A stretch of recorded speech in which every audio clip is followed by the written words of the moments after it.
untuk mengkafani. Nama saya Rachel Nasyiwa Zahra, absen 26, bertugas sebagai kameramen dan editor. Saya Hafiz sebagai mengkafani, absen 21. Saya Muhammad Hendro sebagai mengkafani, absen 20. Saya Damal Marabi sebagai model, absen 2. Saya Zaskia Kayla sebagai mengkafani, absen 35. Saya Mbak Rifana Shawaya Gandhi, absen 4, bertugas untuk mengkafani. Saya Inaria Aurelia Kiosi, absen 15, saya bertugas sebagai moderator. Saya Sarif Aurelia Zara, absen 13, saya bertugas sebagai mengkafani. Berikut adalah tata cara dan video mengkafani dari kelompok. Nah teman-teman, sebelum kita masuk ke dalam langkah-langkahnya, kita dari kelompok kita tuh bakal nunjukin alat-alat apa aja sih yang kita butuhkan untuk mengkafankan jenazah. Nah karena model jenazah kita itu adalah seorang laki-laki ya teman-teman, kita membutuhkan 3 kain kafan ya. Ini ada kain kafan 1, kain kafan 2, dan kain kafan 3. Nah untuk kain kafan yang keempat ini itu datang pada saat jenazah sudah dimandikan. Jadi pada saat jenazah setelah dimandikan, datanglah jenazah ke dalam tengah-tengah dari 3 kain kafan ini. Nah pas jenazah sudah datang ke dalam tengah-tengah sini, itu tuh sudah datang dengan 1 kain kafan yang udah dipakaikan pada saat jenazahnya dimandikan. Nah selain kain kafan yang kita butuhkan, kita butuh yang namanya tali untuk mengikat kain kafan kepada jenazahnya. Nah untuk laki-laki kita tuh membutuhkan 5 tali ya teman-teman. Nah terus selanjutnya kita butuh wangian. Nah di sini kita pakai parfum, tapi aslinya pada kain pengkafanan jenazah itu kita membutuhkan wangian sebagai maksudnya menggunakan kapur barus ya teman-teman. Tapi karena kita hanya melakukan praktek, jadi kita memakai wangiannya memakai parfum. Nah yang terakhir itu kita butuh kapas.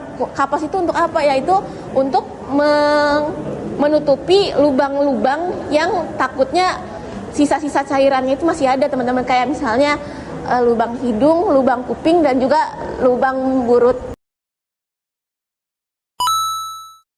Bismillahirrahmanirrahim.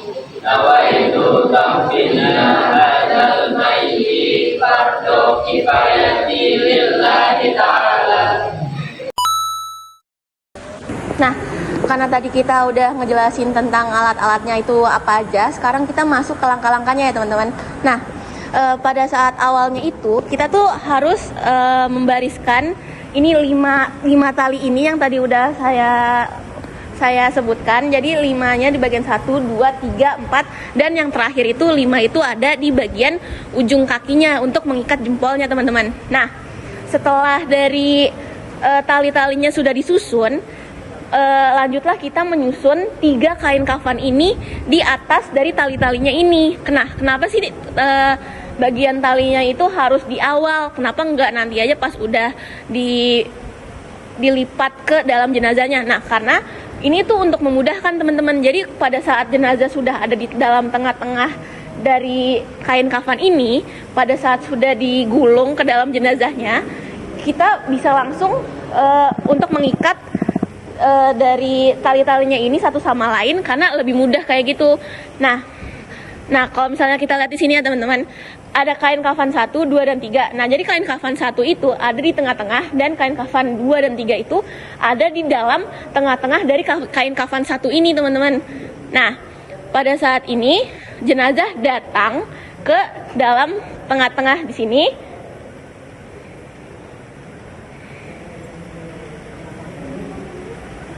Nah, tapi sebelum jenazahnya dibaringkan ya teman-teman, kan tadi saya di awalnya ngomong kalau misalnya kain kafan itu harus wangi. Nah, kalau misalnya aslinya jenazah itu memakai kapur barus, tapi karena kita hanya praktek ya teman-teman, jadi kita sebagai umpamanya aja kita pakai parfum. Nah, jadi pada saat udah digelar kayak gini, baru disemprot parfum, habis itu jenazahnya datang berbaring di tengah-tengah. Tapi seperti yang saya udah kasih tahu di awal, jenazah itu datang sudah dengan kain kafan setelah mandi.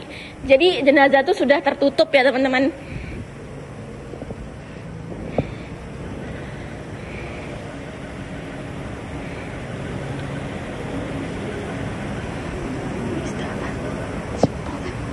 Nah, pada saat sudah seperti ini, kita mulai untuk menutupi lubang-lubang dari jenazahnya. Nah, ini kain kafan 2 dan 3 sudah masuk. Abis itu kain kafan yang terakhir. Tapi sebelum kita melipat kain kafan terakhir ya teman-teman, kita coba tarik kain kafan yang tadi setelah mandi, karena kita nggak butuh itu teman-teman, karena itu tadi termasuknya udah kayak kotor, sedangkan kita tuh butuh kain kafan yang udah bersih, yang udah kita wangikan. Nah, habis itu lanjut dilipat bagian tengahnya. Sabar. Buka aja. Oke, buka aja.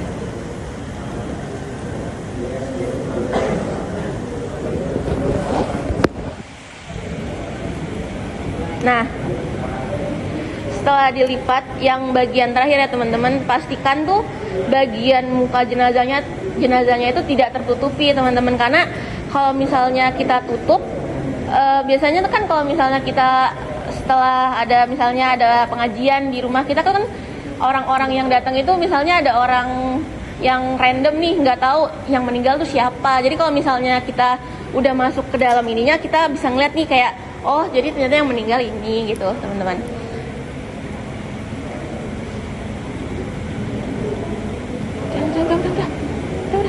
Nah, setelah udah dilipat kayak gini, kita lanjut untuk mengikat sisa-sisa talinya ini ke jenazahnya ini.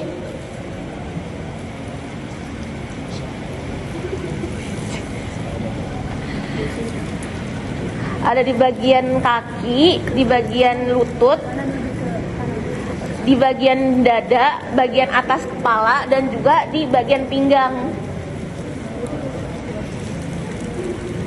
Nah, tapi untuk pengikatan talinya ini, dia itu lebih condong ke bagian kanan ya teman-teman.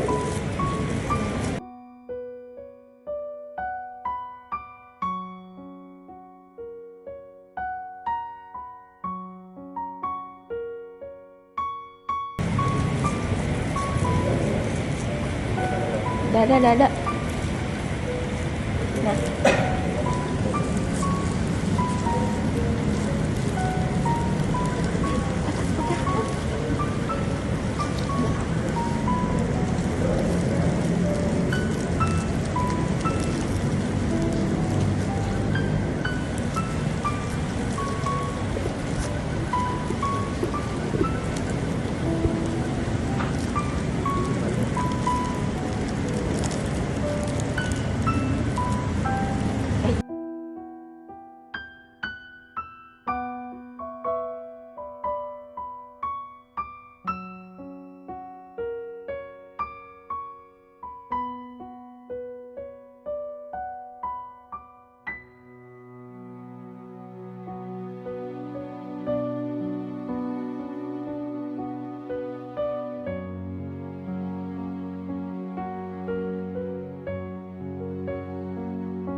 Nah, tadi itu adalah semua step-step yang udah saya sebutkan bagaimana cara untuk mengkafani jenazah teman-teman. Ini kita sudah masuk ke step terakhir atau langkah terakhir, yaitu adalah mengikat tali-tali ini ke dalam jenazahnya ini.